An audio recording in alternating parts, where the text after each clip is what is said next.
महाराष्ट्रावर पाणी संकट आलेलं आहे। राज्यभरातील धरणांमध्ये केवळ 38% पाणीसाठा शिल्लक आहे।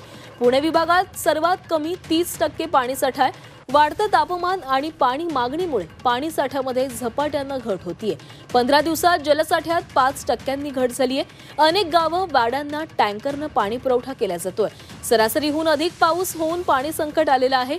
विदर्भ मराठवाड्यात पाण्याचं दुर्भिक्ष पाहायला मिळतंय। ठाणे जिल्ह्यातही मोठ्या प्रमाणात पाणी टंचाई निर्माण झाली आहे। जगातील तापमान वाढीमुळे दरवर्षीच ऊन जरा जास्तच असतं, तसं यंदाही पण तेच केवळ पाणी आटवणारं नसून प्रगत महाराष्ट्राला पावसाचं पाणी अजूनही नीट साठवता येत नसल्यानं जनतेच्या घशाला कोरड आहे।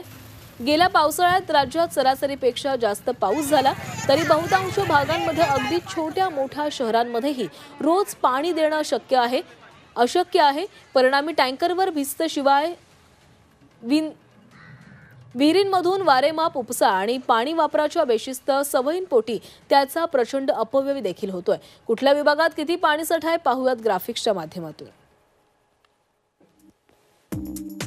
तर कोकणामध्ये 44.37%, पुण्यामध्ये 30%, नाशिकमध्ये 40%, मराठवाड्यात 35.82%, अमरावतीत 46% आणि नागपूरमध्ये 37.55% पाणीसाठा आहे।